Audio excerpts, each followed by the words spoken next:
اس سورہ نور میں جو ایک بہت بڑا عظیم واقعہ تھا اس کو میں کہہ نہ پایا۔ سیدہ ام المومنین طیبہ طاہرہ عائشہ صدیقہ رضی اللہ تعالیٰ عنہ میرے آقا کی رفیقہ حیات، بلکہ وہ محبوبہ رسول تھیں۔ ان پر ایک الزام لگایا تھا منافقین نے، اس کا دفاع کیا میرا مولا، اور آیت نازل فرمایا شان عائشہ میں، صدیقہ طاہرہ کی شان میں آیت نازل ہوئی۔ ہوا یہ تھا کہ ایک جنگ سے حضور واپس آ رہے تھے، جنگ غزوہ بنو مصطلق، وہاں سے واپسی میں حضرت عائشہ بھی اس سفر میں حضور کے ساتھ تھیں۔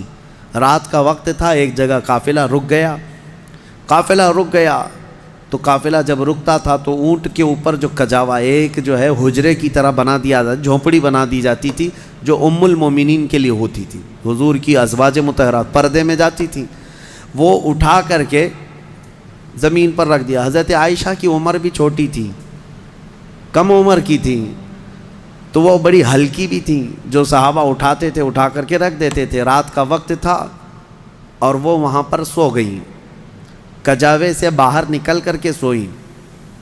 پھر ہوا یہ کہ قافلہ چل پڑا، حضرت عائشہ صدیقہ وہیں رہ گئیں۔ وہ کجاوا اٹھا کر کے جو صحابہ تھے انہوں نے اونٹ پر رکھ دیا، اور یہ سوچا کہ اس میں ام المومنین ہیں، سو رہی ہوں گی، اٹھا کر کے اونٹ پر رکھ دیا، باندھ دیا اور اونٹ چل پڑا، جبکہ ام المومنین کہیں اور سوئی ہوئی تھی۔ یہ رہ گئی بات۔ اب قافلہ مدینے کی طرف رواں دواں تھا، پیچھے سے قانون یہ تھا قافلے میں، ایک صحابی بہت پیچھے چلتے تھے کہ قافلے سے چھوٹا ہوا کوئی سامان ہو تو وہ اٹھا کر کے لے کے آ جاتے تھے، کسی کا کچھ بھی رہ جاتا تو وہ حضرت صفوان ایک صحابی تھے، وہ پیچھے چلے آ رہے تھے، انہوں نے دیکھا ام المومنین عائشہ صدیقہ اکیلی تھیں، انہوں نے دیکھتے ہی کہا یہ کیا ہے، انا للہ و انا الیہ راجعون، کیا ہوا ہے؟ انہوں نے اپنا چہرہ پھیر لیا اور ام المومنین نے پردہ کر لیا۔ ام المومنین کہنے لگیں کہ قافلہ چلا گیا اور میں رہ گئی، نیند میں تھی۔ انہوں نے کہا ان کے ساتھ جو اونٹنی تھی اس پر ام المومنین کو سوار کیا اور نکیل پکڑ کر کے چلتے رہے۔ اب جب مدینے آئے تو بدمعاش قسم کے اوباش قسم کے ذلیل منافقین نے ام المومنین پر یہ تہمت لگانا شروع کیا کہ محمد رسول اللہ کی بیوی کسی اور مرد کے ساتھ چلی گئی تھی، نعوذ باللہ۔ حضرت عائشہ ان کے ساتھ چلی گئی تھی، قافلے سے الگ آئی ہیں، یہ بہت بھدا الزام۔ اسی کے متعلق قرآن میں آج ہم نے جو سورہ نور پڑھا ہے نا، اس میں ایک آیت ہے والذین یرمون المحصنات ثم لم یأتوا باربعۃ شہداء فاجلدوہم 80 جلدہ۔ اللہ فرماتا ہے جو مومنہ عورتوں پر الزام لگاتے ہیں، تہمت لگاتے ہیں، اور اگر 4 گواہ نہیں لا پائیں گے تو حکم شرع یہ ہے کہ 80 کوڑے مارو ایسے آدمی کو جو تہمت لگایا۔ اور پھر فرمایا کہ زندگی بھر پھر کبھی اس کی گواہی قبول نہیں کی جائے گی، وہ مردود الشہادہ ہے، اس کی کوئی گواہی نہیں قبول کی جائے گی جو تہمت لگاتا ہے۔ اب سنو، جب عائشہ صدیقہ رضی اللہ تعالیٰ عنہ مدینے آ گئیں تو یہ باتیں پھیلنے لگ گئیں اور بہت پھیل گئیں۔ نبی پاک صلی اللہ علیہ وسلم کو بتایا گیا کہ ایسی ایسی باتیں آپ کی زوجہ کے متعلق ہیں۔ حضور پاک صلی اللہ علیہ وسلم حضرت عائشہ کے پاس آئے، پوچھے عائشہ یہ کیا میں سن رہا ہوں؟ حضرت عائشہ صدیقہ رضی اللہ تعالیٰ عنہ رونے لگ گئیں، بڑا پیار کرتے تھے میرے آقا ان سے، اور وہ بھی بہت محبت کرتی تھی۔ حضور پاک صلی اللہ علیہ وسلم نے پھر ہوا یہ کہ حضرت عائشہ سے بات کرنا بھی چھوڑ دیا حضور نے، کہ میں اس وقت تک انتظار کروں گا جب اللہ تعالیٰ کا حکم آ جائے۔ اب یہ ام المومنین کے لیے کتنا ڈیفیکلٹ اور کتنا سخت مرحلہ ہوگا کہ کائنات کے آقا و مولا جن کی وہ زوجہ ہیں وہ بات نہیں کر رہے ہیں اور گھر پہ نہیں آ رہے ہیں۔ تو حضرت عائشہ اپنے مائکے چلی گئیں حضرت ابوبکر صدیق کے گھر، تو حضرت ابوبکر صدیق بھی بات نہیں کر رہے ہیں، پتہ نہیں کیا ہوا، لیکن معاملہ کچھ بھی نہیں تھا۔ آج کے منافقین بھی اس واقعے کو اٹھاتے ہیں اور کیا کہتے ہیں رسول اللہ کو علم غیب نہیں تھا، اگر غیب کا علم ہوتا تو اتنے دن تک حضور اپنی بیوی کے متعلق تھوڑی نہ خاموش رہتے۔ اس وقت کے منافق تہمت عائشہ صدیقہ پہ لگا رہے تھے، آج کے منافق جو ہے حضور پاک پر یہ تہمت لگاتے ہیں علم غیب نہیں تھا۔ سنو، میں دونوں مسئلے حل کرتا ہوں، اس کا حل بتاتا ہوں۔ یہ صحابہ کا بڑا امتحان تھا، 1 مہینے تک یہ معاملہ چلتا رہا مدینے میں۔ حضرت عمر فاروق رضی اللہ تعالیٰ عنہ کو حضور نے بلایا، ایک باری باری ہر ایک سے پوچھنے لگے۔ حضرت عمر سے پوچھا تمہارا کیا خیال ہے عائشہ کے بارے میں، یہ جو تہمت لگائی گئی ہے، جو افواہ ہے۔ حضرت عمر نے کیا ایمان کا جواب دیا، کہتے ہیں یا رسول اللہ صلی اللہ علیہ وسلم، رب ذوالجلال آپ کے جسم پر مکھی بیٹھنے نہیں دیتا، اگر عائشہ ناپاک ہوتی تو آپ کے گھر کے لیے کیسے قبول کرتا؟ نکاح تو اللہ نے فرمایا آپ کا، اور کوئی ناپاک عورت آپ کی اہل میں آ کیسے سکتی ہے، وہ اہل بیت ہے۔ یہ حضرت عمر کا جواب تھا۔ سیدنا عثمان ابن عفان نے بھی ایسا ہی عشق کا جواب دیا، کہا کہ جس کا سایہ زمین پر نہیں پڑتا اس کی بیوی بدکار کیسے ہو سکتی؟ اللہ تبارک و تعالیٰ نے محفوظ رکھا۔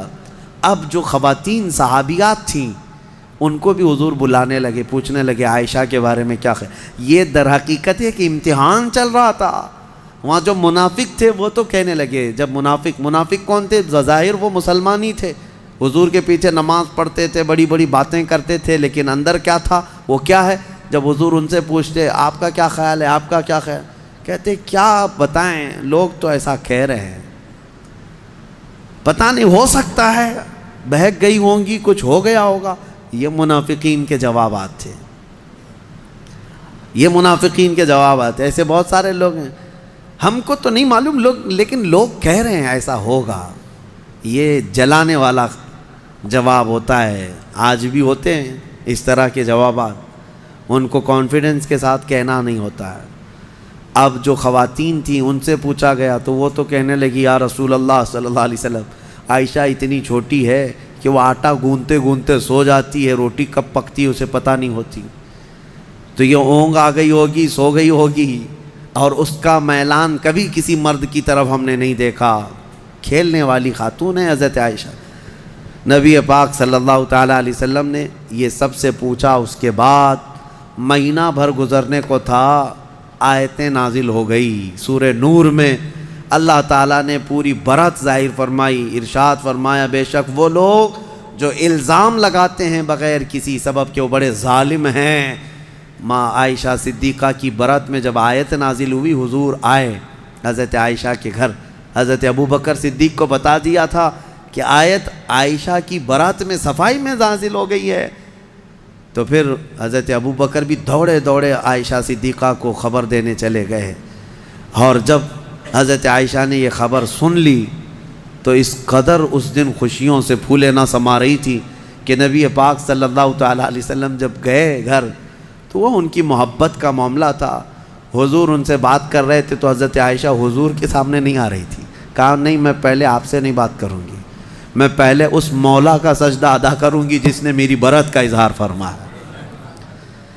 حضور پاک صلی اللہ تعالیٰ علیہ وسلم نے یہ نہیں فرمائی، یہ محبت میں انہوں نے کیا تھا، یہ ان کے جذبات تھے۔ حضور پاک صلی اللہ علیہ وسلم مسکراتے اور فرماتے عائشہ میں تجھے پہچانتا ہوں جب تو خوشی میں ہوتی ہے اور جب تو غصے میں ہوتی ہے، دونوں چیزیں میں پہچان لیتا ہوں۔ حضرت عائشہ کا معاملہ تھا اسے، تو وہ پوچھتی ہیں آپ کو کیسے پتہ چلتا ہے میں کب غصے میں ہوتی ہوں اور کب خوشی میں؟ تو حضور فرماتے ہیں جب تو خوشی میں ہوتی ہے تو قسم کھاتی ہے نا کسی بھی بات پر، تو کہتی ہیں وہ رب محمد، محمد کے رب کی قسم ایسا ہی تھا، اور جب غصے میں ہوتی ہے تو کہتی ہے وہ رب ابراہیم، ابراہیم علیہ السلام کے رب کی قسم ایسا ہی تھا۔ حضور فرماتے ہیں میں اچھی طرح سے جانتا ہوں کب تمہارا موڈ کیسا ہے۔ بہرحال ماں عائشہ صدیقہ رضی اللہ تعالیٰ عنہا کے یعنی طہارت پر اللہ تعالیٰ نے آیتیں نازل فرمائی۔ جو دوسرا مسئلہ ہے وہ میں عرض کیے دیتا ہوں، آج کے جو منافق ہیں یہ جو کہتے ہیں حضور کو اگر علم غیب تھا تو اپنی بیوی کی برات پہلے ہی کیوں نہیں بیان کر دی؟ اتنے دن تک مدینے میں کنفیوژن کے شکار سب لوگ بھی تھے، کیوں ایسا رہا؟ یہ کہتے ہیں حضور کو علم غیب نہیں تھا۔ ان ظالموں کو یہ پتہ نہیں، جو رسول مکہ میں مدینے میں بیٹھ کر مکہ کے تمام لوگوں کے احوال کی خبر دے رہے ہوں، لیکن کچھ معاملات ہوتے ہیں، کچھ معاملات ہوتے ہیں۔ امتحانات یوں ہی نہیں لیے جاتے۔ اگر آپ کے پاس سوال پرچہ آ گیا ایگزام میں اور بنایا کس نے ہے؟ بنایا کس نے ہے؟ آپ کے ٹیچر نے، جو پڑھانے والا ٹیچر نے بنایا، لیکن ایگزام لے کر کے آپ لکھنے کے لیے بیٹھے ہیں، ٹیچر ہی اگر آپ کی وہ گارڈنگ کے لیے آئے یا پھر وہ دیکھ بھال کے لیے آئے، نگرانی کے لیے، آپ پوچھ لینا اس سے ایک سوال، سر اس کا جواب بتا دو، کیا وہ ایگزام ہال میں بتائے گا؟ کہے گا نہیں میں معلوم نہیں ہے۔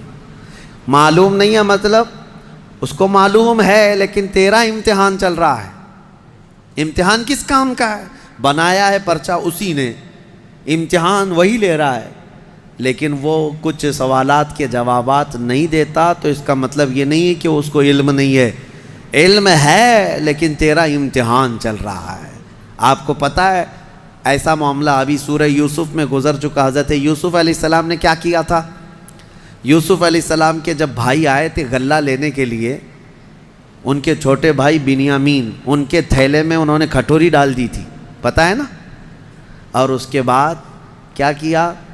اعلان کروا دیا شاہی خزانے کی کھٹوری چوری ہو گئی، ڈھونڈو کس کے اس میں ہے، ڈھونڈو۔ حضرت یوسف علیہ السلام نے اعلان کروا دیا تھا اور سب کے غلے ڈھونڈتے جائے، وہ 10 بھائیوں کی بھی تلاش کر رہے تھے۔ قرآن میں یہ بھی ہے فَبَدَأَ بِأَوْعِيَتِهِمْ، ان کے سب تھیلیوں کو ٹٹولا گیا۔ حضرت یوسف علیہ السلام خود ہی ٹٹول رہے تھے، کس کو؟ 10 بھائیوں کے تھیلوں کو ٹٹول کر کے دیکھ رہے تھے، اس میں ہے اس میں ہے، اور ڈالا کس کے تھیلے میں تھا؟ چھوٹے بھائی کے تھیلے میں ڈالا تھا۔ یہ 10 کو کیوں ٹٹول رہے تھے؟ کیا یہ بھی تم الزام لگاؤ گے کہ یوسف علیہ السلام کو معلوم نہیں تھا کون سے تھیلے میں؟ معلوم سب تھا۔ وہاں ایک مصلحت تھی کہ اللہ نے حضرت یوسف کو ایسا کرنے کا حکم دیا تھا۔ قرآن میں اللہ فرمایا کذالک کدنا لیوسف، ہم نے یوسف کو اس طرح کی ہدایت دی تھی کہ وہ ایسا کریں۔ تو وہاں حضرت یوسف علیہ السلام کے بارے میں یہ مانتے ہو اللہ نے ان کو ایسا کرنے کا حکم دیا تھا، تو پھر یہ غزوہ بنی مستلق کے بعد والے واقعے میں، ام المومنین کے واقعے میں یہ کیوں نہیں تسلیم کرتے کہ میرے آقا کو 1 مہینے تک اللہ نے خود ہی یہ فرمایا تھا کہ محبوب آپ کے سارے آس پاس آنے والوں کا امتحان ہو جائے، جو ایمان والا ہو ان حالات میں بھی میرے مصطفیٰ کی بڑائی بیان کرے گا، اور جو منافق ہے وہ چن چن کر کے برائیاں پیدا کرنے کی کوشش کرے گا۔ بہرحال ایسے حالات میں ایمان پتہ چل جاتا ہے۔ اللہ ہمیں ہر مصیبت کے وقت میرے آقا کے قدموں میں گردن نچھاور کرنے کی توفیق عطا فرمائے۔ ہم جب زندہ رہیں، خوشیوں میں ہوں یا غموں میں ہوں، بس میرے مصطفیٰ کریم کے سچے غلاموں میں مولا ہمارا شمار فرمائے۔